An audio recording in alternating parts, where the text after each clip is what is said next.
안녕하세요. 수서동행교회 정남 목사입니다. 오늘도 이 아침에 말씀을 함께 나누는 자리 가운데 나오신 여러분 주님의 이름으로 축복하고 환영합니다.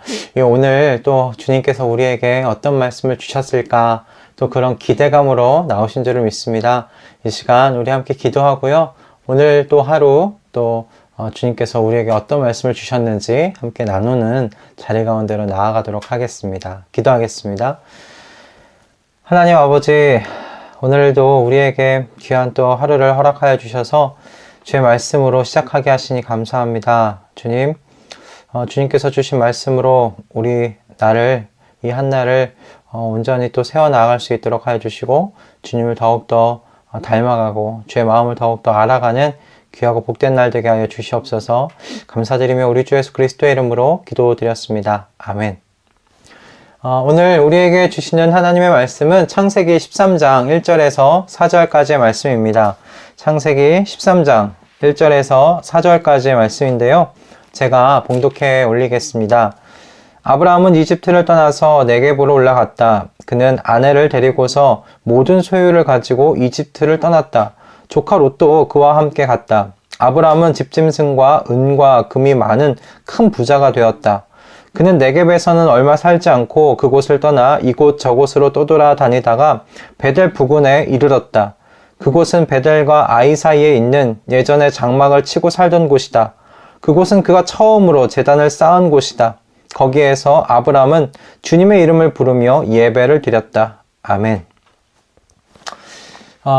오늘 이 본문은 아브라함이 애굽을 떠나서 이제 가나안 땅으로 다시 돌아가고 있는 모습으로 시작을 합니다.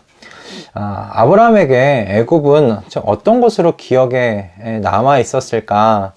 아마 살기 위해 내려갔었지만 이제 자신의 어떤 이 불신앙으로 인해 사랑하는 아내를 빼앗길 뻔했던 곳이죠. 그러나 하나님의 어떤 극적인 개입으로 말미암아 다시 한번 새로운 기회를 찾은 곳이 이 애굽이었다라고 생각을 합니다. 그러나 분명히 또 이제 나오면서 자신이 잘못했던 것에 대한 수치와 모욕을 당해야만 했던 곳, 그곳이 지금 아브라함이 기억하고 있는, 그리고 아브라함의 마음 가운데 두고 있는 애굽의 모습이 아니었을까 생각이 들어요. 애굽은 아브라함에게 바로 그런 곳이었을 겁니다. 그런 애굽을 떠나오면서 아브라함이 어떤 생각으로 그 마음 가운데 가득 찼을까 이렇게 생각해 보았습니다. 이런 마음도 있었을까 싶은 거예요. 이제 살았다.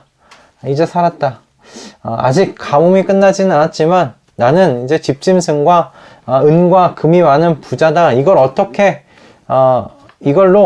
이 가뭄을 좀 버텨볼 수 있을까? 이겨볼 수 있을까? 어디 다시 좀 살만한 곳을 찾아봐야지. 뭐 이런 생각을 가질 수 있었을까? 라는 그런 질문 좀 해봤습니다. 근데 저는 가능하겠다 싶었어요. 어떤 의미에서 가능한가? 아브라함이 만약에 기근으로 인해 목숨을 부지하기 위해 애굽을 선택했던, 만약에 그 자세를 마음 가운데 아직도 가지고 있었다면 그에게 있던 이 많은 집짐승과 은과 금을 그가 애굽에서 나오더라도 다시 붙잡고 의지하는 것 가능하지 않았을까? 그런 생각을 해봤습니다. 하나님을 향한 사람의 악함이라는 것이 이런 것으로 이렇게 드러나지 않겠습니까? 하나님보다 하나님께서 주신 선물 의지하려고 하는 것이 인간의 악한 본성 중에 하나라고 저는 생각합니다. 하나님보다 그 선물을 추구하며 사는 삶의 그런 자세를 말하는 것인데, 저는 다행스럽게도 아브람은 이 예전에 장막을 치고 살던 곳으로 내려가고 있는 것을 보게 됩니다. 세번역의 그 3절을 보면 이곳 저곳으로 떠돌아다니다가 라는 번역으로 되어 있는데, 이것이 가지고 있는 의미는 별다른 계획 없이 떠돌아다녔다는 걸 의미하진 않아요. 이것이 의미하는 건 아브라함이 계획을 세우고 목적지를 향해서 지금 나아가고 있다는 그런 의미를 가지고 있습니다. 그러니까 애굽에서 아브라함이 살고 있었던 이 장막을 예전에 쳤던 베델과 아이까지의 거리가 한 300km 정도라고 합니다. 300km를 지금 집증승이 굉장히 많은 부자가 됐어요. 그리고 종들도 많은 사람이 되었습니다. 큰 부자가 되었습니다. 그냥 아무런 계획 없이 300km를 갈 수 있는 그런 거리가 아니지요. 때문에 아브라함은 목적지를 분명히 두고서 계획에 따라서 이곳저곳을 지나서 마침내 아이와 베델 사이에 자신이 처음으로 장막을 쳤던 그 장소로 도착하게 되었다라는 것을 이야기를 해주고 있습니다. 그런데 왜 그가 그 장소를 향했느냐라는 거예요. 왜 그 장소를 향했느냐? 4절이 그 이유를 이야기를 해주는데요. 4절의 말씀이죠. 그것은 그가 처음으로 제단을 쌓은 곳이다. 거기서 아브람은 주님의 이름을 부르며 예배를 드렸다. 아멘.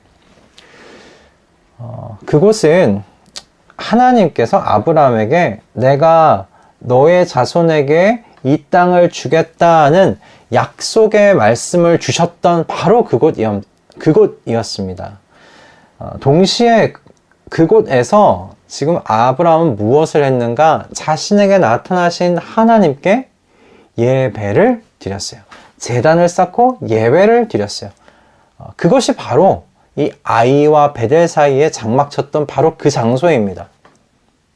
지금 아브라함이 무엇을 하고 있는가? 지금 자신에게 새로운 기회를 주신 이 여호와 하나님, 크신 은혜와 자비로 자신의 이 가정을 구원하여 주신 이 여호와 하나님께 다시금 예배 드림으로 새 출발을 하고자 했던 것입니다. 아브라함이 지금 그 장소로 내려오고 있는 거예요.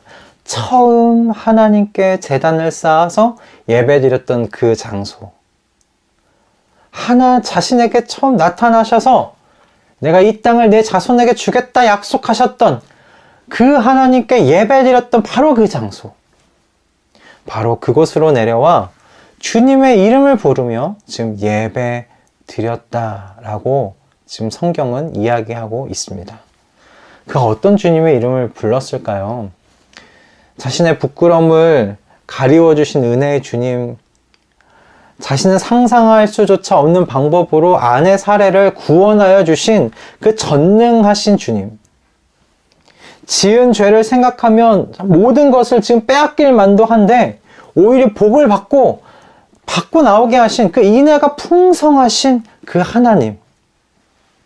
아브라함은 주님의 이름을 부르며 전능하신 주님, 인애가 크신 주님, 사랑의 주님, 자비의 주님이라고 그 주님의 이름을 부르며 주님께 머리를 조아릴 수밖에 없었을 것입니다.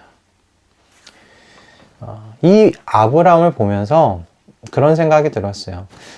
새롭게 인생을 출발하고 싶을 때 어디에서부터 출발하면 될까? 라는 이 질문에 이 아브라함의 모습이 명확한 답을 해주고 있다라고 저는 생각합니다. 그것은 내가 경험한 주님의 이름을 부르며 그 주님을 예배하는 그 자리에서부터 시작되어야 된다라는 것입니다. 여러분, 예배의 자리가 우리 모든 출발의 시작이 되어야 한다는 것입니다. 예배의 자리가 모든 출발의 시작입니다, 여러분. 모든 인류는 나의 창조주를 찬양하며 그분을 경배하며 그분을 영원히 예배하는 것이 이런 모든 피조물들의 목적인 줄 저는 믿습니다. 우리는 그것을 위해 창조되었습니다. 모든 피조물들은 말씀하신 그대로 순종하고 있어요. 그 자리를 지키고 그 순리를 지켜나아감으로 하나님의 창조의 아름다움을 드러내고 하나님의 영광을 드러내고 있습니다. 그분을 찬송하고 있습니다. 우리의 뒤에는 안 들리겠지만 저는 그래요. 이 온 우주는 그분에 대한 찬양의 소리로 가득하지 않을까? 저는 그렇게 생각해 봅니다. 오직 인류만 그 창조의 질서를 반하여 살아가고 있는 것 아니겠느냐는 거예요. 여러분, 혹시 지금 내 삶이 혼란스럽고 어디서부터 시작해야 될지 모르겠는 분 계십니까? 내가 지금 어디를 향해 가야 할지, 어디서부터 시작을 돼야 될지 다시금 새롭게 인생을 새롭게 시작해 보고 싶은데 어떻게 해야 될지 모르겠는 분들, 여러분 아브라함의 모습을 보시고 예배에서 시작할 수 있기를 주님의 이름으로 축원드립니다. 여러분이 경험했던 주님을 여러분 기억하십시오. 지금도 살아계시며 여러분의 인생 속에 개입해 들어오시는 그 하나님을 여러분 기억하십시오. 그리고 그분의 이름을 부르며 아브라함과 같이 예배의 자리를 여러분 시작해 보십시오. 그분의 주권에 복종하는 예배자가 되시라는 이야기입니다. 그분의 은혜와 자비에 감격하고 감동하는 예배자로서 서 있으시라는 건, 나는 나의 삶의 주인이 아닌 내 삶의 주인을 예배하는 예배자임을 확실히 하는 삶의 자리를 가지는 것에서부터 시작하시라는 말씀입니다. 첫 단추를 잘 깨어야 제대로 옷을 입을 수 있습니다. 아무리 멋지고 좋은 옷이라 할지라도 그 단추를 잘못 깨어버리면 여러분 굉장히 우스꽝스러운 모습이 되지 않습니까? 우스꽝스러운 인생이 되지 않으려면 여러분의 인생에 찾아오신 주님의 이름을 부르며 예배하는 자로서 서는 자리가 회복되시기를 주님의 이름으로 축원드립니다. 여러분 이제 내일 모레면 우리가 공동체로 함께 드리는 예배를 드리는 주의 날입니다. 여러분 주님께 드릴 이 몸을 잘 준비해서 우리 주님께 올려드리는 그 예배를 우리 주님의 날에 주님께 드릴 수 있기를 바랍니다. 여러분 그것이 우리의 목적입니다. 우리의 삶의 목적, 그걸 이루는 것인 줄로 믿습니다. 여러분 우리 그 자리를 지켜내 보십시다. 어디서부터 시작해야 될지 모르겠는 분들, 여러분 아브라함을 보시며 아브라함이 75세 넘는 그 나이에 다시 한번 인생을 시작할 때 바로 주님의 이름을 부르며 주님을 처음 예배했던 그 자리로 돌아가 예배를 시작했다는 것, 이것에서부터 여러분 우리의 인생의 출발이 어디에 있는지 잡아보시는 우리 모든 말씀동행 식구들 다 되실 수 있기를 주님의 이름으로 축원드립니다. 언제나 우리의 시작은 예배에서부터 시작되어야 됩니다. 우리 주님을 예배하는 그 자리, 바로 그 자리가 우리의 모든 인생의 출발점입니다. 그것을 마음 가운데 새겨 놓으시고 주의 날, 내일 모레 있을 주의 날을 여러분 준비하시는 우리 말씀동행 식구들 다 되시기를 바랍니다. 기도하겠습니다. 하나님 아버지, 오늘 우리에게 참 귀한 또한 말씀을 허락해 주셔서 감사합니다. 주님, 아브라함의 모습을 우리가 닮아가게 해 주시옵소서. 그 처음 주님의 이름을 부르며 예배드렸던 그 장소로 돌아와 주님을 또 예배하는 그 예배자로서 다시 시작하는 이 아브라함의 모습, 아버지 그 모습이 우리 모든 말씀동행 식구들의 모습이 되게 해 주십시오. 혼란스럽고 어디서부터 또 다시 시작해야 될지 모를 때 주님을 예배하는 자리에서 다시금 세워받고 다시금 시작할 수 있는 우리 모든 말씀동행 우리 식구들이 다 되도록 주님 인도하여 주시옵소서. 주님께서 우리의 인생을 그렇게 복된 자리, 그 예배자로서 세워지는 그 자리로 이끌어 가실 것을 믿습니다. 감사드리며 우리 주 예수 그리스도의 이름으로 기도드립니다. 아멘. 할렐루야. 오늘도 참 우리에게 귀한 말씀 주셨습니다. 여러분, 우리는 예배에서 시작합니다. 우리의 인생 예배에서 시작하는 겁니다. 어디서 시작해야 될지, 내 인생이 미궁 속에 빠진 것 같아. 그럴 때 어디서부터 시작하는가? 예배의 자리에서 시작합니다.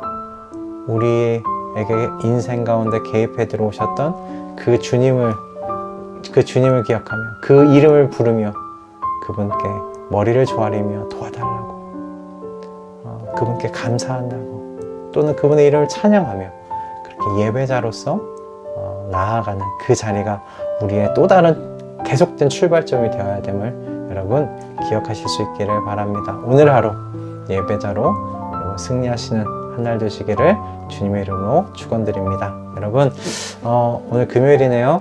다음 주 또 월요일 날 뵐 텐데, 그때 또 주님께서 우리에게 주실 또 귀한 말씀 기대하며 아침에 만나도록 하겠습니다. 여러분, 다음 주 월요일 날 말씀 가지고 함께 뵙겠습니다. 사랑하고 축복합니다.